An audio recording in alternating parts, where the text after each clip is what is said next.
MCC counselling start हो ही चुकी है। कल शाम से आप लोग रजिस्टर कर पा रहे हो। तो रजिस्टर करने के टाइम कौन से इंपॉर्टेंट डॉक्यूमेंट्स की आपको ज़रूरत पड़ेगी, ताकि आप पहले से ही रखे रहो। ऐसा ना हो कि आप काउंसलिंग स्टार्ट कर दो और देखो कि ये डॉक्यूमेंट्स बचे हुए हैं। तो आप पहले से ही अपने पास डॉक्यूमेंट्स रखे रहो। कौन से डॉक्यूमेंट अभी तुरंत लगेंगे काउंसलिंग के टाइम, और कौन से डॉक्यूमेंट्स आपका एडमिशन के टाइम पे लगेंगे। देखो, काउंसलिंग एडमिशन में थोड़ा सा फ़र्क है। काउंसलिंग आप ऑनलाइन करवा रहे हो, जब आपको सीट मिल जाएगी तब आपको जा करके एडमिशन लेना है। तो एडमिशन के टाइम क्या क्या डॉक्यूमेंट लगेंगे और काउंसलिंग के टाइम क्या क्या डॉक्यूमेंट लगेंगे, वो सारी बातें आज के वीडियो में मैं करूँगी, ताकि आपको कहीं कोई प्रॉब्लम फेस करनी ना पड़े डॉक्यूमेंट से रिलेटेड। तो चलो स्टार्ट करते हैं आज का वीडियो और डिस्कस करते हैं ये सारी बातें।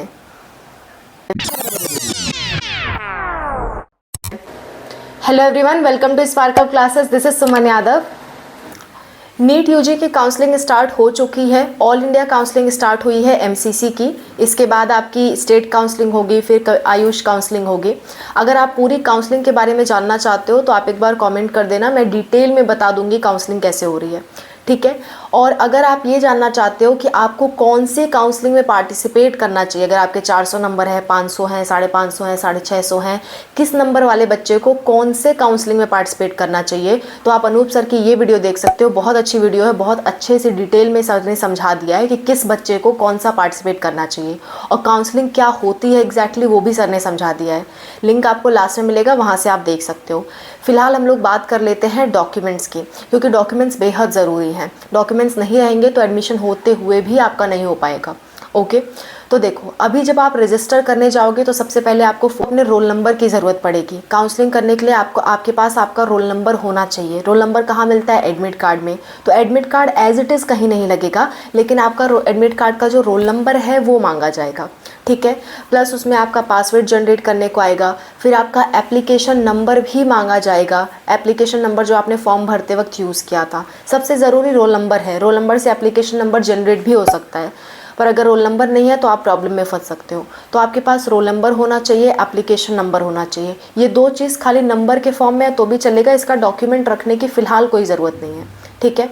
इसके बाद आपका 10th 12th की मार्कशीट की ज़रूरत पड़ेगी, आपके फ़ोटो की ज़रूरत पड़ेगी, सिग्नेचर आपको अपलोड करना पड़ेगा, ठीक है। उसके बाद आपको कैटेगरी सर्टिफिकेट की ज़रूरत पड़ेगी कि आप किस कैटेगरी से बिलोंग करते हो, और आपको आईडी प्रूफ की ज़रूरत पड़ेगी, जैसे कि आधार कार्ड मोस्टली लोग यूज़ करते हैं। पर अगर आपके पास आधार कार्ड सही नहीं है, हो सकता है आपके आधार कार्ड में कोई गड़बड़ हो किसी भी चीज़ की, तो ऐसा मत यूज़ करना, उसको सही करवा लेना, ठीक है। और आपको ज़रूरत पड़ेगी आपके स्कोर कार्ड की। इतनी चीज़ें आपको अभी ज़रूरत पड़ेगी। एक बार फिर से रिवाइज कर रही हूँ, आपको आपके रोल नंबर और एप्लीकेशन नंबर की ज़रूरत पड़ेगी, बस नंबर ही चल जाएगा। फिर आपको डॉक्यूमेंट चाहिए, 10th का मार्कशीट, 12th का मार्कशीट, ठीक है। ये दोनों आपके पास ओरिजिनल होनी चाहिए, वो आपको अपलोड करना होगा। फ़ोटो वही अपलोड करना है जो आपने फॉर्म भरते वक्त फिल किया था। अगर सेम टू सेम नहीं है तो कम से कम मिलता जुलता फ़ोटो खिंचवाओ। मान लो ब्लैक शर्ट में आपने खिंचवाया है तो ब्लैक शर्ट में ही दोबारा फ़ोटो खिंचवाओ। ऐसा नहीं है कि आप उसमें वाइट पहने हो, यहाँ रेड पहन रहे हो, ठीक है। ऐसा मत करना, फ़ोटो वैसा ही खिंचवाना जैसा था। अगर नहीं है आपके पास तो, अगर है तो same to same photo upload करो, ठीक है। इसके बाद आप कैटेगरी सर्टिफिकेट ले जाओ। कैटेगरी सर्टिफिकेट की भी एक क्राइटेरिया है, वो भी मैं आपको बता देती हूँ। जनरल वालों का तो कोई कैटेगरी सर्टिफिकेट नहीं लगता है, वो लोग बिल्कुल परेशान ना हो। लेकिन अगर आप जनरल में इकोनॉमिकली वीकर सेक्शन में आते हो, यानी कि ईडब्ल्यूएस हो, तो ईडब्ल्यूएस का सर्टिफिकेट 1 साल से ज़्यादा पुराना नहीं होना चाहिए। 1 साल कहने का मतलब 1 अप्रैल 2024 से ज़्यादा पुराना नहीं होना चाहिए। 1 अप्रैल 2024 के एक दिन भी पहले का है तो वो वैलिड नहीं है, ठीक है। ये बात आपको ध्यान में रहे। सिमिलरली ओबीसी एनसीएल का जो सर्टिफिकेट है वो 1 अप्रैल 2024 के पहले का वैलिड नहीं है, 1 अप्रैल 2024 के बाद का होना चाहिए। आपका एक दिन भी पहले का है तो भी नहीं माना जाएगा। आप कितनी भी कोशिश कर लो, आपको उस केस में जनरल ही माना जाएगा अगर आपके पास नहीं है तो, ठीक है। अच्छा, ये सर्टिफिकेट्स आपको अपलोड करने होंगे। अपना कास्ट सर्टिफिकेट ये अभी आपका लगेगा, क्लियर।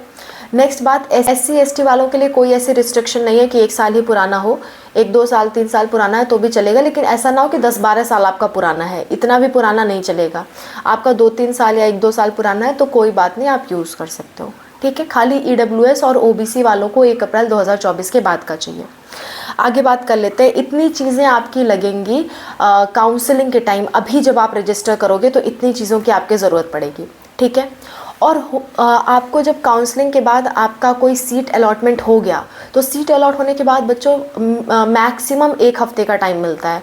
1 हफ़्ते में अगर आप कोई सर्टिफिकेट बनवाने जाओगे तो बन नहीं पाएगा, इसलिए आप पहले से ही सर्टिफिकेट बनवा के रखो जो आपके एडमिशन के टाइम पे लगेंगे। क्या क्या लगेगा मैं आपको बता देती हूँ। देखो, आपका काउंसलिंग प्रोसेस हुई और आपको सीट अलॉट हो गई, तो आपको कॉलेज पे जाना होता है और जा करके अपनी फ़ीस जमा करनी होती है और अपने सारे डॉक्यूमेंट्स जमा करने होते हैं। उस समय आपके पास सभी डॉक्यूमेंट होने चाहिए। अगर कुछ भी मिसिंग है तो आपका एडमिशन कैंसिल हो सकता है, भले ही आपने टॉप क्यों ना किया हो, लेकिन एडमिशन कैंसिल हो जाएगा अगर आपके पास सभी डॉक्यूमेंट्स नहीं हैं तो उस टाइम पे आपको क्या क्या रखना है वो मैं अभी से बता देती हूँ, ताकि आप अभी से तैयार रखो।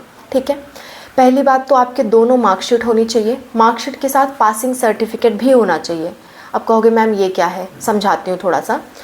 कुछ ऐसे बोर्ड होते हैं जिसकी मार्कशीट और पासिंग सर्टिफिकेट एक ही में होती है, जैसे कि यूपी बोर्ड का कोई अलग से पासिंग सर्टिफिकेट नहीं आता, लेकिन सीबीएसई बोर्ड का आता था। ठीक है, अब मुझे नहीं पता आपने किस साल सीबीएसई बोर्ड पास किया है, तो अपने कॉलेज पे एक बार कांटेक्ट करो। अगर आपको नहीं मालूम है तो अपने कॉलेज पे कांटेक्ट करो और पूछो कि हमारा कोई पासिंग सर्टिफिकेट अलग से आया है। अगर हाँ तो वो लोग बताएंगे आपको। ठीक है, ये डिपेंड करता है आपने किस ईयर में पास आउट किया है। अलग अलग ईयर अलग अलग नियम आता रहा है सीबीएसई का। जब मैंने पास आउट किया था तो मेरे पासिंग सर्टिफिकेट और मेरी मार्कशीट अलग अलग थी, हो सकता है आपका भी अलग अलग हो। ठीक है, तो आप एक बार अपने कॉलेज पे ज़रूर कांटेक्ट करो कि आपके पासिंग सर्टिफिकेट और मार्कशीट अलग अलग है कि एक ही है। ठीक है, तो एक ही है तो अच्छी बात है, कोई दिक्कत नहीं है। और अगर अलग अलग है तो दोनों का 2 पेज का आप पीडीएफ बना करके अपलोड करोगे अपना फॉर्म भरते टाइम भी, और आप ले भी जाओगे दोनों। ठीक है, दोनों पासिंग सर्टिफिकेट और मार्कशीट, इस बारे में ज़रूर पता कर लेना, आगे फंस सकते हो वरना। ठीक है, अच्छे से पता करने ला, कॉलेज वाले ज़रूर आपको बता देंगे, खासकर जो वहाँ मेन हो, जो जानकार हो, उनसे आप पूछना। ठीक है, अच्छा आगे बात कर लेते हैं। आपका 10th और 12th का पासिंग सर्टिफिकेट और मार्कशीट चाहिए। ठीक, दूसरी बात, आप अगर आपने अगर 12th के बाद गैप किया है, मान लेते 1 साल या 2 साल या 3 साल, जितना भी साल आपने गैप किया है, अगर आपने अभी 12th पास किया, तुरंत एग्ज़ाम दे के तुरंत काउंसलिंग करवा रहे हो तो कोई बात नहीं। अगर आपने 1 साल 2 साल या 3 साल कितने भी साल गैप किया है या कोई अदर कोर्स किया है, तो उसके लिए आपको गैप ईयर सर्टिफिकेट बनवाना पड़ता है उसका, क्योंकि ये देखो ये यूजी लेवल का एग्ज़ाम है। 12th के तुरंत बाद इसमें एडमिशन होने जा रहा है आपका, मतलब 12th के तुरंत बाद एडमिशन लेना चाहिए था, लेकिन किसी वजह से आप नहीं ले पाए और आपने दूसरा कोर्स कर लिया, फिर आप वापस से इसका एडमिशन ले रहे हो, तो आपको गैप ईयर सर्टिफिकेट बताना पड़ेगा कि 12th के बाद आपने आखिर किया क्या, इतने साल का आपका गैप क्यों हुआ। तो आपको ये एफिडेविट जाके बनवाना होता है, कोर्ट से भी बनता है और तहसील से भी बनता है। अगर आपको नहीं मालूम है गैप सर्टिफिकेट के बारे में डिटेल में, तो आप एक बार कमेंट कर देना, मैं गैप सर्टिफिकेट कैसे बनता है, उसमें क्या लिखते हैं, किस कंडीशन में क्या लिखा जाता है, ये सब कुछ मैं आपको बता दूंगी। इसको बनने में 3 से 4 दिन का या मैक्सिमम 5 दिन का वक्त लगता है। ठीक है, तो इसके लिए आप परेशान मत होना। नेक्स्ट बात यह है कि आपका कैरेक्टर सर्टिफिकेट की ज़रूरत पड़ेगी, और आपके 12th के कैरेक्टर सर्टिफिकेट, टीसी और माइग्रेशन सर्टिफिकेट की ज़रूरत पड़ेगी। हो सकता है कुछ बच्चे ऐसे हों जिन्होंने 12th के बाद बीएससी कर लिया और उसके बाद जाके अब ये काउंसलिंग करवा रहे हैं, तो वो कन्फ्यूजन में है कि मैम हमारा टीसी बीएससी का लगेगा, माइग्रेशन सर्टिफिकेट बीएससी का लगेगा या फिर हमारे 12th का लगेगा। तो बच्चों 12th का लगेगा, क्योंकि ये 12th लेवल का एग्ज़ाम है, आपके बीएससी से इसको कोई मतलब नहीं है।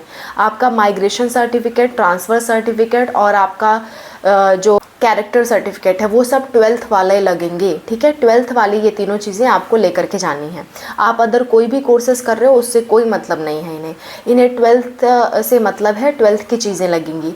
आपने बीएससी कर रखा है, बीएड कर रखा है, कुछ और कर रखा है, उसकी मार्कशीट से, उसकी किसी भी चीज़ से नीट को कोई मतलब नहीं है, सिर्फ 12th से मतलब है, क्योंकि ये 12th लेवल का एग्ज़ाम है। ओके, आगे बात कर लेते हैं। ये सारी आपको अपने 12th से निकलवानी पड़ेगी। अगर किसी का गायब हो गया, बहुत सारे बच्चे ऐसा भी कहते हैं कि हमारा टीसी गायब हो गया, बहुत पुराना था, ऐसा था वैसा था, या ख़राब हो गया, तो आप अपने कॉलेज से कांटेक्ट करके उसे दोबारा बनवा सकते हो। थोड़े हो सकता है आपको पैसे देने पड़े दोबारा बनवाने के लिए, लेकिन दोबारा आप बनवा सकते हो। अपने कॉलेज पे कांटेक्ट करो जहाँ आपने पढ़ाई की थी, वहाँ वो लोग हेल्प करेंगे आपको। नहीं हेल्प करते तो आप थोड़ा रिक्वेस्ट कर सकते हो या थोड़ा टाइम दे सकते हो, थोड़े पैसे दे सकते हो, उस हिसाब से फिर वो आपके लिए बना देंगे। टीसी, माइग्रेशन सर्टिफिकेट और कैरेक्टर सर्टिफिकेट, ये तीनों आपको अपने कॉलेज के ही लेने हैं, 12th कॉलेज के। ठीक है, अच्छा आगे बढ़ते हैं। इसके बाद आपका सीट अलॉटमेंट लेटर, जब आपको सीट मिल गई तो आपका एक लेटर आएगा, आपके मेल आईडी पे भी आता है, और आप जब ऑफिशियल वेबसाइट ओपन करोगे, वहाँ पे लॉगिन करके चेक करोगे तो वहाँ पे भी सीट अलॉटमेंट लेटर आता है जब आपको सीट मिल जाती है। तो वो लेटर भी डाउनलोड करके आपको प्रिंट आउट निकलवा के रख देना है, वो भी लगेगा आपका, ठीक है। इसके बाद आपका आधार प्रूफ, आधार आईडी प्रूफ लगेगा, और सब कुछ उसमें सही सही हो। ऐसा ना हो किसी मार्कशीट में आपका नाम अलग है, आधार कार्ड में अलग है, 12th मार्कशीट में अलग है, ऐसा नहीं होना चाहिए, सब कुछ सेम होना चाहिए, ठीक है। कुछ गड़बड़ है तो अभी ठीक करवा लो। इसके बाद है आपका काउंसलिंग फॉर्म भी लग सकता है, ये खास करके स्टेट काउंसलिंग में लगता है। अगर आप स्टेट काउंसलिंग के थ्रू एडमिशन ले रहे हो तो आपका काउंसलिंग फॉर्म मांगा जाता है, जब आप फॉर्म भर रहे हो काउंसलिंग वाला तो उसका भी प्रिंट आउट मांगा जाता है, ठीक है। और डोमिसाइल मांगा जाता है अगर आप स्टेट काउंसलिंग करवा रहे हो। अगर आप ऑल इंडिया की काउंसलिंग करा रहे हो तो उसमें डोमिसाइल नहीं मांगा जाएगा। डोमिसाइल यानी कि निवास प्रमाण पत्र स्टेट काउंसलिंग में ज़रूरी होता है। जैसे मान लो आप यूपी की काउंसलिंग करा रहे हो तो यूपी का डोमिसाइल होना चाहिए, ठीक है। नेक्स्ट, अच्छा एक और बात, अगर आप ऑल इंडिया काउंसलिंग करवा रहे हो तो आपको सेंट्रल का कास्ट सर्टिफिकेट लगेगा, देना पड़ेगा। अगर आप स्टेट काउंसलिंग करवा रहे हो तो आपको अपने स्टेट का कास्ट सर्टिफिकेट देना पड़ेगा। इस बात का आपको ध्यान रहे, काउंसलिंग वाइज कास्ट सर्टिफिकेट बदलेंगे, ठीक है। अच्छा, यहाँ पे इनकम सर्टिफिकेट का कोई रोल नहीं है, इनकम सर्टिफिकेट की ज़रूरत आपको नहीं पड़ेगी, ठीक है, इसके लिए परेशान मत होना। इसके बाद है आपका हेल्थ केयर सर्टिफिकेट। जब आप एडमिशन लेने जाओगे तो आपको ये दिखाना पड़ेगा कि आपके हेल्थ में कोई इश्यू नहीं है, आप सब कुछ सही सही हो, सब कुछ ठीक ठाक है।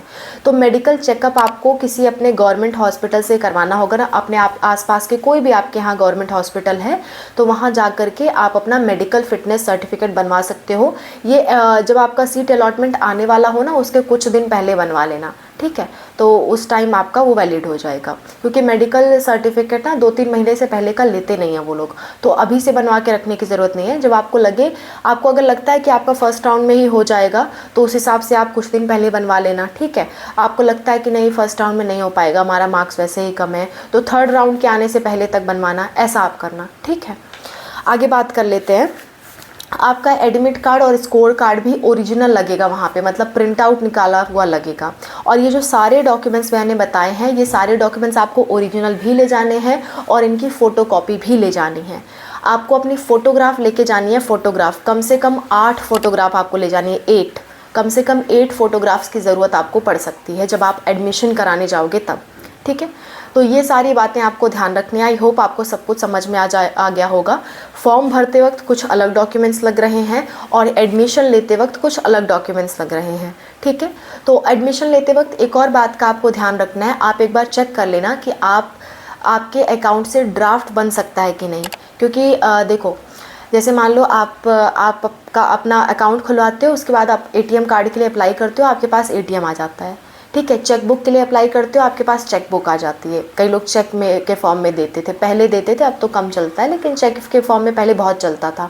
इसी तरह से एक ड्राफ्ट होता है, चेक की तरह ही होता है, उस ड्राफ्ट को बनवाया जाता है और वो ड्राफ्ट आपके अकाउंट से इशू होता है कि नहीं होता, ये चेक कर लेना।